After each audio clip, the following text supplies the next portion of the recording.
दोस्तों, उत्तर प्रदेश में जब भी कोई शिक्षक भर्ती परीक्षा होती है तो उसमें कुछ न कुछ एक ऐसा लोचा हो ही जाता है जिसकी वजह से जो अभ्यर्थी होते हैं वो आपस में ही टकरा जाते हैं, क्योंकि उनके हित कहीं न कहीं किसी न किसी वजह से प्रभावित होते हैं और फिर वो आपस में ही टकरा जाते हैं। मामला कोर्ट जाता है और मामला बहुत ही लंबा खिंच जाता है। 72,825 की शिक्षक भर्ती रही हो, 68,500 रहा हो या फिर 69,000 हो, इसमें बताने की ज़रूरत नहीं कि मतलब कि जो अभ्यर्थी हैं वो आपस में क्यों टकराते हैं, ये बात वेल नोन है। फिलहाल इस वीडियो में हम आपसे चर्चा करेंगे कि अगर 69,000 शिक्षक भर्ती में आप भी एक कैंडिडेट हैं तो ये वीडियो आपके लिए बहुत ही ज़रूरी है। इस वीडियो में हम चर्चा करेंगे कि आपके लिए सेफ इंडेक्स कितना हो सकता है, सेफ गुणांक कितना हो सकता है, और इसका सबसे सही तर्क और सटीक विश्लेषण भी आप यहाँ पर किया जाएगा। और यहाँ पर उस कैटेगरी के बारे में भी आपको जानकारी मिलेगी जिस कैटेगरी में आप पूरी तरह से सुरक्षित हैं। और साथ ही साथ अगर शिक्षक भर्ती में इतने अंक आपके आए हैं तो भी आप सेफ हैं, और जनरल, ओबीसी, एससी, एसटी का सेफ इंडेक्स क्या होगा। साथ ही साथ इस बात पर भी चर्चा करेंगे कि फाइनल मेरिट जो एकेडमिक और सुपर टेट परीक्षा के आधार पर बनती है, अगर ये आधार एक दूसरे प्रकार पर होता तो सबसे अधिक प्रतिभा का सम्मान होता। सारी बातों पर करेंगे चर्चा। पहले सबसे पहले तो आप लोग वीडियो को लाइक और शेयर कर दीजिएगा अधिक से अधिक लोगों में। तो चलिए शुरू करते हैं। सबसे पहले मैं आपको बताना चाहूँगा कि ये जो 69,000 शिक्षक भर्ती परीक्षा हुई है, इसमें कुल मिला के देखा जाए तो 1,46,060 अभ्यर्थी कुल उत्तीर्ण हुए हैं। उम्मीद नहीं थी लोगों को, लेकिन फिलहाल इतने अभ्यर्थी उत्तीर्ण हुए हैं। क्यों हुए हैं, तो इस पर अगर आप चिंतन और मनन करेंगे तो कुछ लोग ये कहते हैं कि भाई टेट का जो रिजल्ट होता है, super TET, sorry UP TET या फिर सी टेट का, तो उसमें इतने लोग पास आउट नहीं होते हैं, तो 12-15% रहता है लगभग रिजल्ट, तो इतना रिजल्ट कैसे आ गया। तो फ्रेंड्स, यहाँ पर हमें एक बात बिल्कुल भी नहीं भूलनी चाहिए, और वो बात ये है कि इस परीक्षा में, यानी कि सुपर टेट नामक ये जो परीक्षा हुई थी और ये 6 जनवरी 2019 को हुई थी, तो इसमें जो भी अभ्यर्थी आए थे वो टेट को क्वालिफाई करके ही आए थे। और जो लोग टेट या सी टेट क्वालिफाई करके आए हैं तो उनका आईक्यू इतना कमज़ोर तो नहीं है। तो ये जो संख्या है 1,46,060 की, ये निस्संदेह ज़्यादा है, लेकिन फिर भी अनएक्सपेक्टेड नहीं है, क्योंकि इसमें कुछ अभ्यर्थी ऐसे भी हैं जो कि 68,500 में भी पास आउट थे और निस्संदेह उनकी तैयारी कई राउंड की अच्छी है। तो फिलहाल फ्रेंड्स, ये जो उत्तीर्ण लोग हैं, क्या सभी के सभी लोग इसमें पार्टिसिपेट करेंगे, इस पर भी चर्चा करेंगे। सबसे पहले मैं आपको बता दूं कि जनरल में कुल मिला के 36,614, ओबीसी में 84,000 प्लस, और एससी में 24,000 प्लस, और एसटी में 270 प्लस। और अगर हम देखें इसको इस आधार पर कि जो प्रशिक्षण है उसके आधार पर देखा जाए तो डीएलएड में कुल 38,610 अभ्यर्थी पास आउट हुए हैं, और शिक्षा मित्रों की संख्या है 8,018। उम्मीद से कहीं अधिक लोग पास आउट हुए। और बीएड की जो संख्या है वो है 97,368। सबसे अधिक खतरे में अगर कोई कैटेगरी है तो वो बीएड वाली है। कैसे है, मैं आपको बताना चाहूँगा फ्रेंड्स यहाँ पर कि शिक्षक भर्ती के बारे में अगर हम बात करें तो कोई भी शिक्षक भर्ती हो, जब उसमें मेरिट जोड़ी जाती है, यानी कि एकेडमिक जब जोड़ा जाता है, तो एकेडमिक ही सबसे अधिक घातक होता है, खास तौर से बीएड वालों के लिए। क्यों होता है, आपको याद होगा कि यूपी बोर्ड में 2005 से पहले, अगर आपको याद होगा तो अच्छे से आपको पता होगा कि अगर हम बात करें तो यूपी बोर्ड में 2005 से पहले, चाहे हाई स्कूल हो, चाहे इंटरमीडिएट हो, चाहे आपका बीए या बीएससी हो, तो उस समय क्या होता था, हाई स्कूल और इंटरमीडिएट में एक दौर ऐसा भी था जब 60% तक भी लोग नहीं पहुंच पाते थे। मतलब ये होता था कि जब रिजल्ट क्लियर होता था तो मुश्किल से 1, 2, 3 लड़के 60% तक पहुंचते थे और इनका नाम हो जाता था। तो अंकों को देने में काफ़ी कंजूसी की जाती थी। ये क्राइटेरिया इसी प्रकार से लंबे समय से आ रहा था। तो मतलब कि जो बुद्धिमान लोग थे, ऐसा नहीं था कि ये लोग बुद्धिमान नहीं थे, नहीं बुद्धिमान थे, लेकिन अंक जो मिलते थे वो काफ़ी कम मिलते थे। फिर समय आता है 2005 के बाद का। उसके बाद यूपी बोर्ड में भी सीबीएसई के पैटर्न पर कापियों का मूल्यांकन शुरू हुआ और उदारता के साथ अंक देने शुरू कर दिए गए। और इसके बाद एक दौर ऐसा आया जब यूपी बोर्ड में भी जो अभ्यर्थी थे वो 70, 75 प्लस, 80 और 90 प्लस तक भी गए। ठीक है, तो 2005 के जो लोग हैं हाई स्कूल, इंटरमीडिएट, ग्रेजुएशन वाले, उनका जो एकेडमिक स्कोर होता है वो 2005 वालों के पहले वालों से काफ़ी बेहतर होता है। और यहाँ पर जब एकेडमिक भी किसी प्रतियोगी परीक्षा में जोड़ा जाता है तो 2005 वाले जो होते हैं वो एकेडमिक में उनका जो अंक होता है वो इतना कम होता है कि वो ऑलरेडी पिछड़ जाते हैं, ठीक है। और इसको मेंटेन करने का कोई भी मतलब फार्मूला भी यहाँ पर प्रयोग में नहीं लाया जाता है। इस वजह से जो अभ्यर्थी 2005 के पहले हाई स्कूल इंटरमीडिएट वाले होते हैं वो एकेडमिक में कम हो जाते हैं, और ज़्यादातर लोग यही लोग होते हैं जो बीएड करते हैं, ठीक है। तो बीएड ज़्यादातर, मैं सभी की बात नहीं कर रहा हूँ, ज़्यादातर जो मतलब 2005 के पहले वाले हाई स्कूल इंटरमीडिएट पास हैं वही लोग बीएड भी करते हैं। और अंत में जब इस प्रकार की, यानी कि अगर 69,000 शिक्षक भर्ती परीक्षा के बारे में बात करें, इस प्रकार की परीक्षाएं होती हैं जिसमें एकेडमिक और एग्ज़ाम दोनों जोड़ा जाता है। तो एग्ज़ाम में आप कितने भी बेहतर अंक लेके आते हैं, लेकिन एकेडमिक की वजह से आप क्या होता है, पिछड़ जाते हैं। तो ये एक बड़ी वजह बनती है जिसकी वजह से जो अभ्यर्थी होते हैं वो एक्चुअली में जो मतलब 2005 के पहले वाले यूपी बोर्ड वाले होते हैं उनकी जो मेरिट होती है वो डाउन हो जाती है, ठीक है। और वहीं पर अगर हम बात करें डीएलएड के बारे में, तो फ्रेंड्स डीएलएड के बारे में अगर हम बात कर लें तो डीएलएड में जो प्रवेश होता है, जो डीएलएड में एडमिशन होता है, तो वो मेरिट के आधार पर ही होता है, ये आप जानते होंगे, और वो भी एकेडमिक मेरिट के आधार पर। यानी कि अगर आपका हाई स्कूल, इंटरमीडिएट और ग्रेजुएशन का जो स्कोर है, एकेडमिक स्कोर है, वो काफ़ी अच्छा नहीं होगा तो आप डीएलएड कर ही नहीं पाएंगे। इसका मतलब ये हुआ कि डीएलएड का जो एकेडमिक स्कोर है वो काफ़ी अच्छा होता है। और इसी के साथ जो शिक्षा मित्र होते हैं, अब बात करते हैं शिक्षा मित्रों के बारे में। तो शिक्षा मित्रों को चाहे वो 2005 के पहले वाले हों चाहे बाद वाले हों, एकेडमिक अच्छा हो या ना हो, लेकिन जब उनको लगभग 63 अंक का, अबाउट 63 अंक यानी कि लगभग 25 अंक का, जो 25% का उनको वेटेज मिलता है, जब ये वेटेज उनको मिल जाता है तो उनकी मेरिट इतनी हाई हो जाती है फ्रेंड्स कि उसके बाद उनका कोई भी कंपटीशन नहीं रहता है। यानी कि डीएलएड की कैटेगरी में अगर आप आते हैं या फिर शिक्षा मित्र की कैटेगरी में अगर आप आते हैं तो फिर आप सामान्य अंक प्राप्त करके भी आप सुरक्षित हैं। यानी कि इस दो कैटेगरी के जो स्टूडेंट हैं वो काफ़ी हद तक सुरक्षित हैं।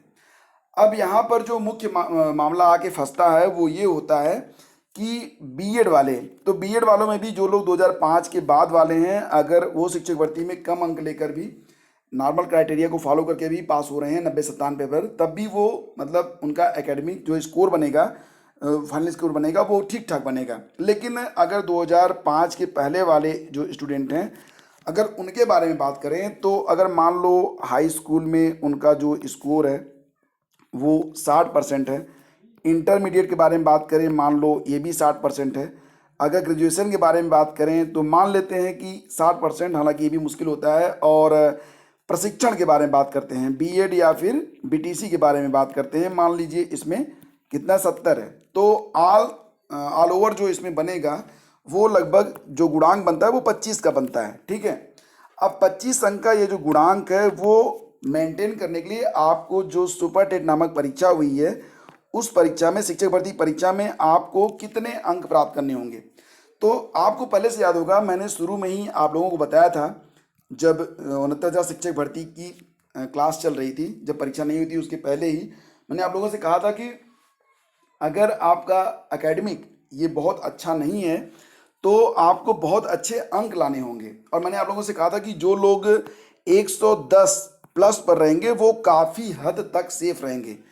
मैं ये नहीं कह रहा हूँ सभी लोग सेफ रहेंगे, लेकिन काफ़ी हद तक। कैसे रहेंगे सेफ? देखिए मैं आपको बताता हूँ कि मान लीजिए कि आपका जो एकेडमिक होता है, जिस प्रकार से मैंने आपका जोड़ा था एकेडमिक को, अगर वो बनता है, मान लीजिए आपका 25 बन रहा है, 25 या उससे अधिक बनता है, और शिक्षक भर्ती में आपने 110 अंक प्राप्त कर लिए। 110 अंक प्राप्त करने का अर्थ यहाँ पर जो होता है वो ये होता है कि आप लगभग 73% अंक प्राप्त कर रहे हैं, ठीक है।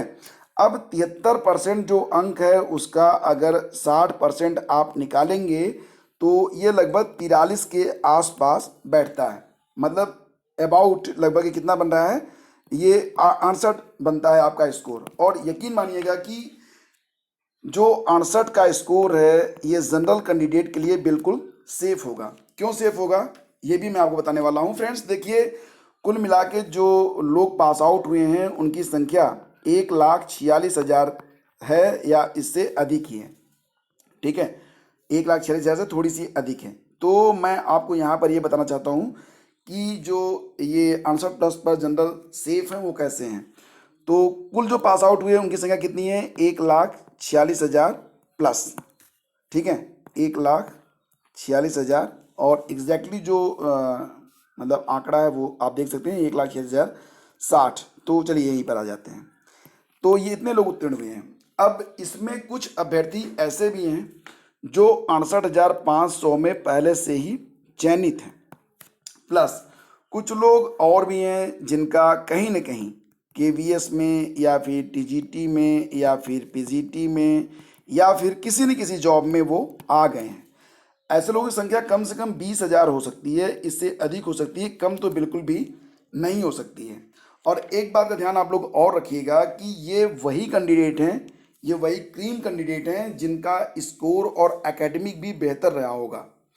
तो अगर ये लोग शामिल होते इस भर्ती में तो निश्चित रूप से जो स्कोर था वो 68 नहीं होता, ये कम से कम 70 जाता। लेकिन ये क्रीम जो स्टूडेंट हैं जब ये बाहर हो गए तो 68 पर जनरल वाले सेफ हो सकते हैं, ये मेरा अपना मत है। अगर आपके पास और भी कोई सॉलिड लॉजिक है तो आप दे सकते हैं और आप हमें बता सकते हैं कि नहीं, मतलब लेकिन फिर भी मुझे यही लगता है कि अगर आप जनरल कैंडिडेट हैं और आपका जो स्कोर है वो 68 पर बन रहा है तो आप काफ़ी हद तक सुरक्षित हैं। और दोस्तों इसी के साथ जो अगला पॉइंट है वो ये बनता है यहाँ पर कि जो ओबीसी कैंडिडेट हैं अगर वो इस आधार पर देखा जाए तो 66+ पर सेफ हैं, ठीक है।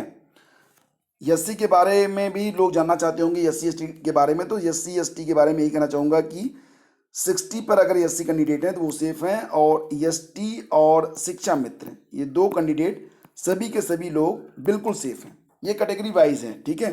तो इसे आप समझ रहे होंगे, जनरल 68 पर, ओबीसी 66 पर, एससी 60 पर और एसटी और शिक्षा मित्र जो हैं वो सभी के सभी लोग, जो लोग पास आउट हो गए हैं 90-97 पर, सभी के सभी लोगों का चयन लगभग निश्चित है। अब एक बात ध्यान से सुनिएगा जो मैं बताने वाला हूँ कि जो भी कट ऑफ मैं आपको यहाँ पर दे रहा हूँ, दोबारा से लिख देता हूँ, जनरल के लिए 68+, ओबीसी के लिए 66+, एससी के लिए 60+, थोड़ा सा ऊपर नीचे हो सकता है इसमें, और एसटी और शिक्षा मित्र के लिए ऑल।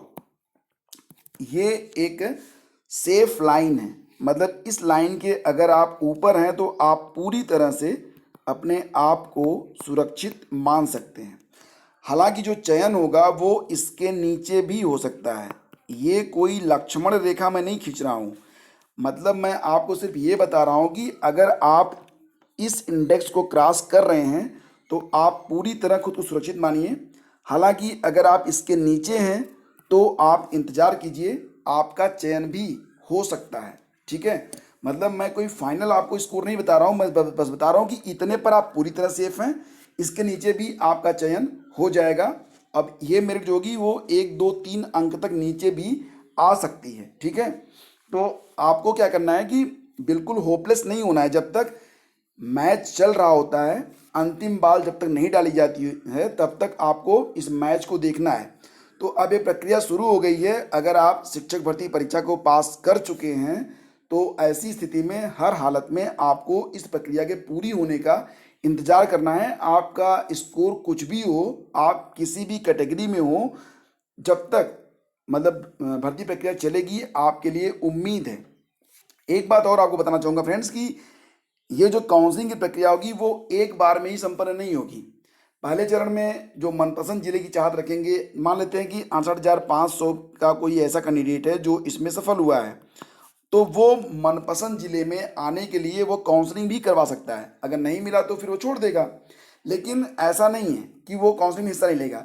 तो ऐसे स्टूडेंट होंगे वो काउंसलिंग में, यानी कि पहले राउंड की काउंसलिंग होगी, उसमें कुछ अभ्यर्थी सिर्फ जिलों के लिए ऑलरेडी वो सिलेक्टेड हैं, लेकिन सिर्फ जिलों की चाहत में वो काउंसलिंग करवाएंगे और उसके बाद नहीं मिलेगा तो छोड़ देंगे। यानी कि 2 3 4 राउंड की ये काउंसलिंग होगी जिसमें जो कट ऑफ है वो क्रमशः नीचे गिरेगी, ठीक है। तो आपको इसलिए मैंने कहा कि बिल्कुल भी होपलेस मत होइए, इस स्कोर पर आप हैं तो पूरी तरह सुरक्षित हैं। इसके नीचे भी मान लीजिए आप जनरल में हैं 65 पर हैं, या फिर ओबीसी में 64 पर हैं, या फिर जो भी हैं, तो बिल्कुल होपलेस नहीं होना है।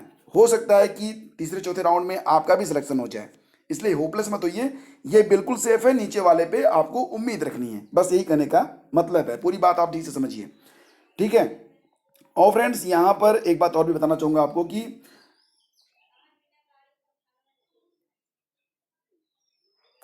अगर सरकार ने एक और अच्छा सा मतलब काम ये किया होता कि 68,500 और 69,000, जो कि दोनों ही समकक्ष परीक्षाएं थी, एक नियम बना दिया होता उन्होंने कि जो 68,500 के चयनित हैं वो 69,000 में नहीं आते, तो निश्चित रूप से ये जो मतलब सीटें थी वो पहले ही क्लियर हो जाती। लेकिन ऐसा नहीं है, और भाई ऐसा नियम बनाया भी नहीं जा सकता है। पदों की संख्या जो बढ़ाने के बारे में लोग मांग कर रहे हैं, तो ये बढ़ नहीं सकती है। हालांकि मैं इससे बेहतर मानूंगा कि एक नई शिक्षक भर्ती आ जाए, ठीक है, और वो ज़्यादा बेहतर होगा। हालांकि अभी बहुत सारे पद रिक्त हैं, तो बहुत जल्दी जैसे हालात सामान्य होंगे आपको नई शिक्षक भर्ती भी देखने को मिलेगी, ठीक है। अब चलते चलते मैं आपको जो बात बताना चाहूँगा वो ये है कि बहुत सारे हमारे फ्रेंड्स हैं जो ये जानना चाहते हैं कि जो रिजर्वेशन का आधार है वो क्या होगा, क्या ओवरलैपिंग होगी।